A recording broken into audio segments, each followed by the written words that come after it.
Fala galerinha do xadrez, tudo beleza? Pessoal, trouxe mais uma partida aqui do torneio Legends of Chess 2020 e essa partida aconteceu entre o atual campeão mundial Magnus Carlsen e o super grande mestre russo Petr Svidler. Essa partida é demais. Antes eu quero dar um recadinho. O pessoal aí do Sistema X vai começar o curso de formação para professores de xadrez, tá bom? Então se você quer dar aulas de xadrez aí nas escolas, o pessoal do Sistema X tem uma metodologia para formação aí desses professores. Não precisa ser mestre, nem nada disso, dar aulas nas escolas, precisa ter, enfim, vai aprender aqui a metodologia, precisa saber, claro, vai aprender aqui as regras do xadrez, jogar xadrez. Até quem não sabe pode se tornar um professor, tá bom? O importante é ter didática, vontade, né, de aprender e de ensinar e tudo mais. Então vai começar aí no dia 29/7, tá muito próximo, curso de formação de professores de xadrez, tá? É um curso 100% online e quem quiser tirar dúvidas, o pessoal do Sistema X vai fazer uma live hoje no Instagram, tá bom? Às 20 horas, então aí às 8 horas da noite, entrem aí ao Sistema.x no Instagram, que o Leandro Conti e o Rodrigo Mendonça aí vão falar sobre xadrez escolar, importância e perspectivas. Enfim, vai ser um bate-papo bem legal aí abordando esse tema de xadrez nas escolas, tá bem? Bom, é isso, pessoal. Dado o recado, quero mostrar então essa partida sensacional aqui entre Magnus Carlsen e Petr Svidler. Magnus Carlsen abre com D4, peão da dama. Svidler responde com cavalo em F6. Temos cavalo em F3 aqui pelo Magnus Carlsen, G6. E adivinhem, bispo em F4. O Magnus Carlsen faz aí a abertura London. Ele vai para o sistema London, que ele vem jogando aí, né? Era uma abertura muito criticada, mas depois que o Magnus Carlsen começou a jogar e ganhar, a turma começou a reavaliar os seus conceitos aí sobre o sistema London. E quando eu falo a turma, eu tô me referindo aos grandes mestres mesmo, aos super grandes mestres, tá bom? A partida seguiu com bispo em G7, E3, roque. E aqui, bispo em E2 pelo Magnus Carlsen, desenvolvendo o bispo de casas claras, C5, e aqui de longe o lance mais jogado é C3, né? Os jogadores rotineiros aí de sistema London fazem o lance C3 para abrir aqui a dama, né? Muitas vezes as pretas vão jogar com dama em B6, mas o Magnus Carlsen não. Ele joga aqui roque simplesmente, e depois de dama B6, como as brancas não jogaram C3, as brancas não têm mais dama B3, que faria o bloqueio, protegendo aqui em B2. Como que será que o Magnus Carlsen vai fazer agora então, né? Será que ele errou? Será que ele não está sabendo jogar aí o sistema London? Provavelmente não é esse o caso, né? O Magnus Carlsen segue aqui com cavalo D2 e vai nessa variante do peão envenenado. O peão envenenado aqui de B2, oferecendo aqui para o Svidler este peão grátis, um lanche grátis aí em B2. O Svidler, desconfiado, simplesmente segue ganhando espaço aí no centro com o lance D5, privando aqui a casa de C4 para o cavalo. Essa era a ideia, né, do Magnus Carlsen. Aqui não tem lanche grátis. O Magnus Carlsen ofereceu o peão de B2. Se o Svidler tivesse capturado aqui em B2, seguiria com o cavalo C4 atacando a dama. A dama deveria vir para B5 se ela fosse inteligente, apesar de colocar aqui na mesma diagonal do bispo, porque só sobrou B5 e C3. Mas se for para C3, a dama está perdida por conta de torre B1, tá? Então aqui a dama não tem mais nenhuma casa. Note que todas as casas estão dominadas pelas brancas e não tem como evitar a torre B3 ganhando a dama na sequência, tá? Então aqui, depois de cavalo C4, as pretas teriam que jogar mesmo dama em B5, mas aí viria A4, dama em C6, por exemplo, o cavalo de C aqui em E5 atacando a dama, dama B6, A5, dama lá em D8 e D por C5. E aí teria valido a pena, né, ter entregado aquele peão de B2. Além de tudo, teria recuperado o peão, teria ganho uma série de tempos. É claro que as pretas podem continuar tentando jogar aqui com D6, enfim, o jogo vai embora, é possível jogar, mas não há nenhum problema e as brancas teriam ganho muitos tempos aí na abertura, né? Então por isso que aqui o Svidler não aceitou esse peão envenenado aí do Magnus Carlsen e seguiu com D5 simplesmente. A partida seguiu com dama C1, esse lance além de proteger aqui em B2 também de certa forma está de olho nessa diagonal aqui na longo prazo. Cavalo C6 foi jogado, C3, cavalo em H5 atacando o bispo da London. Esse é o bispo da London, o bispo dessa diagonal H2, B8. É um bispo muito forte E aqui o Svidler se incomoda com esse bispo da London aí do Carlsen. O Magnus Carlsen tenta manter o bispo da London com o bispo G5. Temos H6, bispo H4, G5 e agora não tem mais jeito. Esse bispo não consegue fugir da troca. Bispo G3, temos cavalo por G3 e H por G3. O Peter Svidler se livrou aí do bispo da London do Carlsen. No entanto, ao custo aqui de de desproteger o rei, né? Essa estrutura de peões aí já não é a cobertura ideal do rei aqui do Svidler. A partida seguiu com E5, aí buscando essa ruptura no centro. Temos cavalo por E5, cavalo por E5, D por E5, bispo por E5 e nessa posição o Magnus Carlsen faz um lance muito interessante, muito instrutivo. O melhor lance aqui da posição, o lance E4 e vai oferecer mais um peão aí o Magnus Carlsen. Ofereceu no começo, o Svidler não quis. Ofereceu de novo, agora o Svidler aceita. D por E4 foi jogado e a ideia do Magnus Carlsen é ganhar mais uma vez aqui. O Magnus Carlsen quer colocar o cavalo aqui em C4. E é exatamente o que ele faz. Cavalo C4, dama em E6 e agora dama em E3. Por enquanto o cavalo está protegido aqui pelo bispo. A dama fica pressionando E4 e C5. A partida seguiu com bispo em G7. É importante aqui para o Svidler manter esse bispo de longa diagonal, protegendo aqui o rei, já que a cobertura de peões está meio estourada. A partida seguiu com dama por C5, recuperando o peão e agora B6 atacando a dama. Dama em A3, um lance corajoso aqui do Magnus Carlsen, né, colocando a dama aqui no cantinho, mas a ideia é continuar segurando a casa de D6, é uma casa escura, o bispo de casas escuras não está protegendo e será um excelente posto aí para o cavalo. A partida seguiu com F5 e agora a torre de A em D1, as torres gostam de colunas abertas, bispo em D7 desenvolvendo, torre D6 atacando a dama em E8 e agora mais um lance forte aqui do Magnus Carlsen, bispo em H5, esse lance aparentemente entrega uma peça, mas não é um sacrifício. A ideia é desviar o defensor aqui de D7 e colocar uma torre na sétima horizontal. A partida seguiu com dama E7. O Peter Svidler evita, né, a subida aí da torre do Carlsen para a sétima horizontal. Temos cavalo em E3, bispo em E6, bispo aqui em D1. Olha que lance legal, né, ameaçando aqui capturar o bispo e jogar com bispo B3 na sequência, explorando aqui a vulnerabilidade do rei do Peter Svidler. Temos F4 aqui pelo Svidler, um lance provocando então torre por E6. É exatamente assim que segue Magnus Carlsen, torre por E6.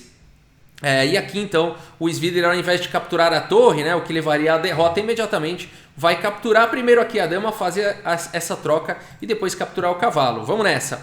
Dama por A3, B por A3, F por E3, recuperando a peça, F por E3, torre por F1, trocando aí mais uma torre indo para o final, rei por F1, rei em F8 e temos esse final então. Cada jogador aí com uma torre, um bispo, são bispos de cores opostas, um bispo de casas claras contra um bispo de casas escuras e o Magnus Carlsen tem um peão a mais. A partida seguiu com rei em E2, melhorando a posição do rei.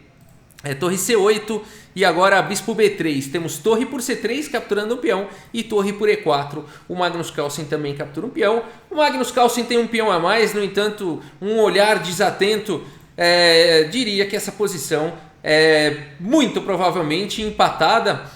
Até mesmo um olhar atento diria isso, né? Além do olhar desatento. Mas aqui realmente o ponto todo é o seguinte, né? O Magnus Carlsen tem um peão a mais, mas não é um peão qualquer. É um peão passado aqui na coluna E, né? Esse peão aqui não tem opositores, não há peões negros nas colunas D, E e F. Então isso por si traz uma vantagem para o Magnus Carlsen. A questão é, será possível converter essa vantagem numa vitória? Vamos ver como segue esse final então. Torre C5 aqui pelo Svidler, torre E6, torre E5 propondo as trocas.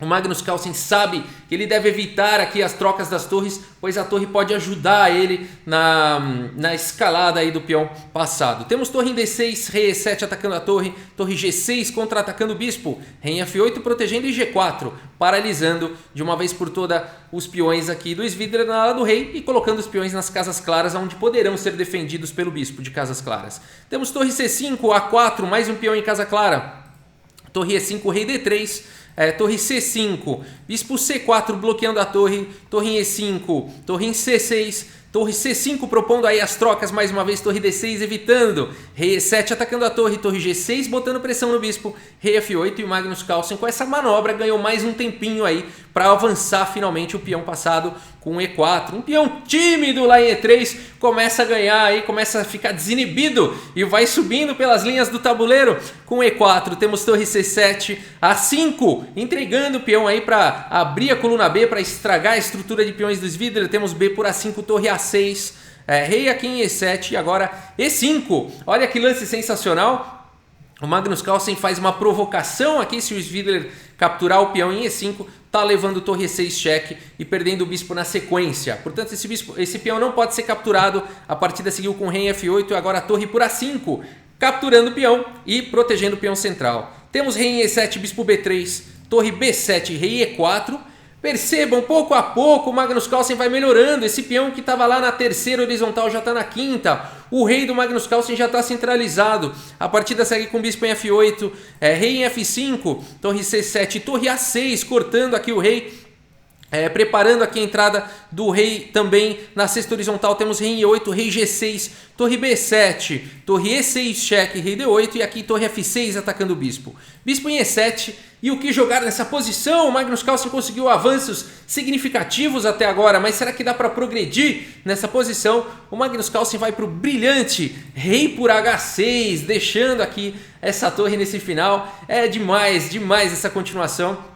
Aqui o Svidler segue com torre B5 atacando o peão aqui passado na coluna E, mas é fato que se ele tivesse capturado aqui essa torre que foi oferecida pelo Magnus Carlsen depois de ir por F6, as brancas têm um final ganho, porque há uma sobrecarga aqui na posição, né? As pretas não conseguem segurar a defesa do peão de G5, o avanço do peão da coluna F, né? E muito provavelmente esse peão aqui vai cair e as brancas vão avançar dos dois lados do tabuleiro, né? Por exemplo, rei E8, rei por G5, torre B6, rei G6, rei F8, seria uma possível continuação, né? G5, torre B4, bispo D5, torre B2, rei H6, só para ilustrar, tá? Eu vou passar aqui mais alguns lances rapidamente, mas só para ilustrar que realmente esse final aqui seria um final vencedor para as brancas, tá?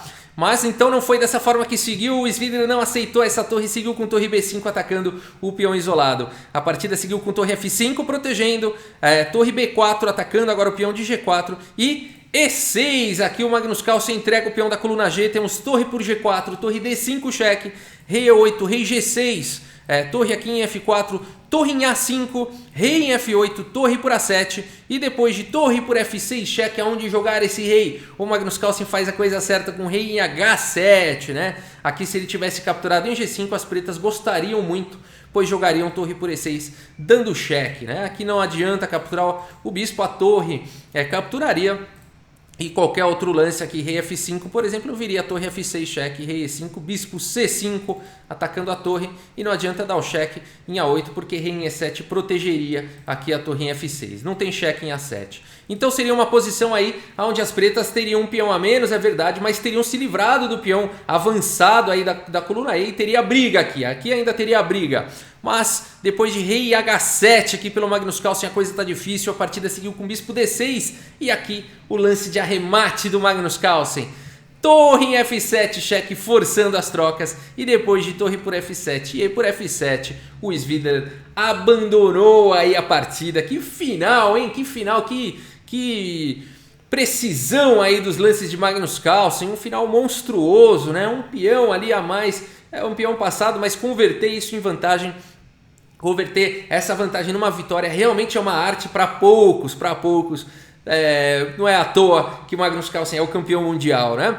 Mas aqui realmente não dá mais. Esse final é vencedor porque, mais uma vez, aqui as pretas ficam sobrecarregadas, tentando segurar o peão passado, avançado já e protegido pelo bispo. Não dá para tentar proteger, aqui o peão de G vai cair. E se o bispo tentar proteger, o peão de A avança e o rei não consegue segurar os peões dos dois lados do tabuleiro, né? Por exemplo, o G4, A4, né? Bispo B4 tentando segurar o avanço do peão, rei G6, bispo C3, rei F5, esse peão vai cair. As brancas vão conectar aqui dois peões e o estrago está feito, né, nessa posição. Então por isso que depois de ir por F7 o Petter Svidler abandonou aí a partida. Vamos dar uma olhada aqui no relatório do chess.com, vamos lá. E olha só que maravilha, 98,2% de precisão aí pro Magnus Carlsen, 94,1% pro Svidler, são dois gigantes, né? 41 dos lances do Magnus Carlsen foram os melhores, que é isso? Quase todos, né? 33 aí do Svidler, 3 imprecisões pro Carlsen e só o Svidler errou um pouco mais, 9 imprecisões aí, um erro e acabou ficando melhor. Aqui se a gente olhar o gráfico, né, realmente pouco a pouco aqui o Magnus Carlsen foi ficando melhor naquele final e acabou vencendo aí a partida, né? Vamos dar uma olhada no que o relatório considera aqui o erro do Svidler para ver onde é que ele perdeu a mão. Considera aqui que o lance torre F6 foi o erro do Svidler, né? No entanto, nessa posição ele manda jogar rei E8, a partida vai embora, A4, as brancas têm um final vencedor da mesma forma. Então, o computador só reconhece o erro do Svidler quando ele já estava perdido. O que significa, vamos voltar ali no relatório, o que significa que o Svidler perdeu mesmo nas imprecisões, né? Foi fazendo mais imprecisões e o Magnus Carlsen mais melhores lances. Então, por isso que pouco a pouco a gente vê o gráfico ficando melhor aí para o Carlsen. É no detalhe do detalhe a cada lance. E quando vê já foi. Beleza, pessoal, é isso. Espero que vocês tenham gostado dessa partida. Muito obrigado pela sua audiência. Um grande abraço aí para todos vocês. E até a próxima. Valeu!